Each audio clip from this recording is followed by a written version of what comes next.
If you ask anyone what the future of cars looks like, they'll most likely say electric, with Tesla at the forefront of the movement. But what if we told you there's another option that might be just as good, if not better, than battery electric vehicles?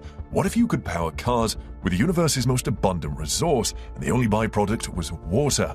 They're also more likely to cause an upheaval in the auto industry than electric vehicles such as Tesla's. Hydrogen fuel cells have a lot of promise, but Elon Musk calls these hydrogen fuel cells fool cells and mind-bogglingly stupid, despite it becoming a threat to battery electric vehicles. In today's video, we'll be talking about the new hydrogen Tesla and the newly established fight for superiority between hydrogen fuel and battery electric vehicles. So stay tuned to the end of this video, you don't want to miss out on anything. Kindly subscribe and turn on the notification button if you haven't already done so. Let's get started. Let's start with some definitions. The electric vehicles that most of us are familiar with today, such as Teslas, are battery electric vehicles, or BEVs, and the electric motor is powered by a battery that stores electricity, while a hydrogen fuel cell electric vehicle, or FCEV, such as Toyota's Mirai, generates electricity by combining hydrogen and oxygen, which then powers the car's electric motor. Tesla controls more than half of the zero-emissions market in the United States, but it only accounts for 2% of the total car market in the country. Long recharging times, range anxiety, and cost are the primary reasons why consumers do not switch to battery electric vehicles. Vehicles that use hydrogen fuel cells can refuel in 5 minutes and have a longer range. Tesla could face a slew of new competitors in the zero-emission space if infrastructure expands and fuel cell vehicles gain traction.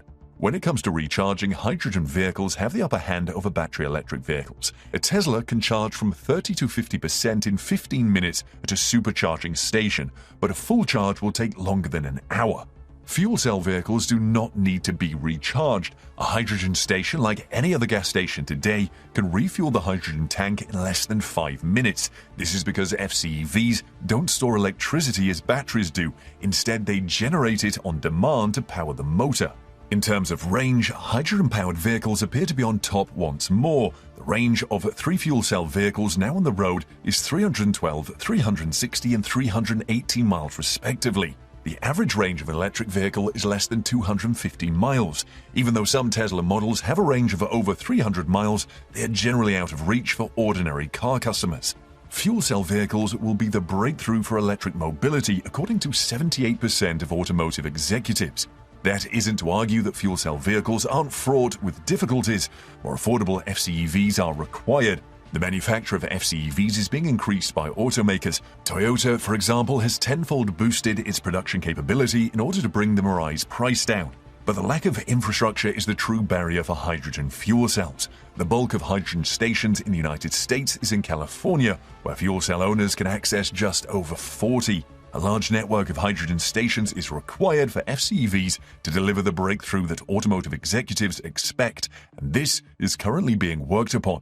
Tesla will be up against a strong fight if and when fuel cell vehicles gain traction. They'll need to boost range while lowering recharge time and cost. However, due to the law of diminishing returns, Teslas and other battery electric vehicles are limited. A larger battery is needed to extend the range. The car will be heavier if the battery is larger. The added weight no longer provides a greater range after a certain point.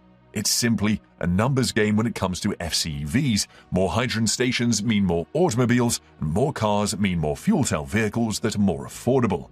Tesla has a 60% share of the zero-emission market in America. However, this represents only 2% of the total US automobile market. When we talk about the global automobile market, those numbers drop. The only thing holding FCEVs back is infrastructure, and if hydrogen stations become more common, Tesla may lose its monopoly on the zero-emissions vehicle market. For a technology that is mind-bogglingly stupid, it has the potential to become a serious competitor for the same customers that Tesla is pursuing.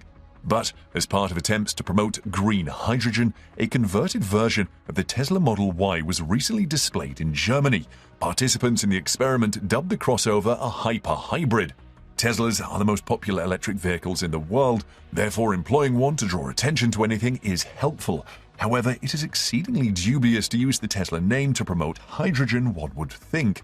Elon Musk is a vocal opponent of hydrogen, citing its inefficiency compared to battery electric vehicles as one of the reasons. The Model Y is one of the most fuel-efficient EVs on the market in its stock form, and converting it to a hydrogen car would make it significantly less efficient and hence less environmentally friendly. The ultimate goal was to develop and market automobiles that are both fuel-efficient and environmentally benign. Converting the Model Y to a car with a synthetic methanol engine, on the other hand, appears to go against that purpose. Furthermore, the idea makes use of a Tesla vehicle to bring attention to hydrogen, which some may consider a mistake. Regardless, Elon Musk isn't alone in his skepticism of hydrogen's application in automobiles. Herbert Diess, the CEO of Volkswagen Group, weighed in on the topic in February of this year, stating that green hydrogen should not be used in automobiles. Musk and Diess are two high-profile personalities at the helm of significant corporations that wield enormous power and influence. They have a lot of influence. However, it appears that not everyone in the automotive industry agrees with them. Hydrogen fuel cell vehicles have been created by Toyota and Hyundai, while smaller manufacturers like River Simple are developing hydrogen-powered vehicles as well. The BMW Group said in June that it has begun testing hydrogen fuel cell vehicles, citing the technology's long-term potential to supplement internal combustion engines, plug-in hybrid systems, and battery electric vehicles. Although these goods clearly don't account for the majority of automobile sales at this time, the fact that so many businesses are working on fuel cell options demonstrates that technology has potential. Indeed, as governments throughout the world work to establish low and zero-emission transportation systems, a wide range of industries are beginning to investigate the use of hydrogen fuel cells in larger vehicles. The CEO of Daimler Truck was recently asked about the debate over battery electric and hydrogen fuel cells in an interview with CNBC. Martin Daum argued that the key to success was maintaining a sense of equilibrium. "We go for both because both make sense," he said, explaining how different technologies would be appropriate in different scenarios. Martin Daum's remarks on fuel cells allude to the possibility that they could one day find a place in heavier modes of transportation that travel long distances, haul cargo, and in some cases, ferry people from one location to another. He isn't the only one who believes this. The Corradia Island, for example, is described as the world's first passenger train powered by a hydrogen fuel cell, and it was developed by the European transport giant Alstom. In the realm of aviation, plans were announced in October to operate commercial hydrogen-electric flights between London and Rotterdam, with the project's backers hoping to fly by 2024. Last year, JCB, a significant player in the construction industry, announced the development of an excavator that is powered by a hydrogen fuel cell. The company said the vehicle, which weighs 20 tons and has been tested for almost a year, only emission from the exhaust is water. While there is enthusiasm for the use of hydrogen fuel cells in a range of applications, the road to broad adoption may not be easy. Honda stopped making its Clarity plug-in hybrid and fuel cell cars earlier this year. However, the firm did claim that fuel cell electric cars would play a key role in their zero-emissions strategy. A number of obstacles have been raised by the US government elsewhere. The longevity and reliability of fuel cells, as well as the cost of vehicles, are all factors to consider. The current infrastructure for producing and getting hydrogen to consumers cannot yet support the widespread adoption of FCVs, it added. The race to control the low and zero-emission transportation future of the 21st century is on. And when it comes to automobiles, battery electric vehicles are a formidable contender, with companies like Tesla leading the push. But the road to success is never easy. Keep an eye out for hydrogen fuel in the next few years.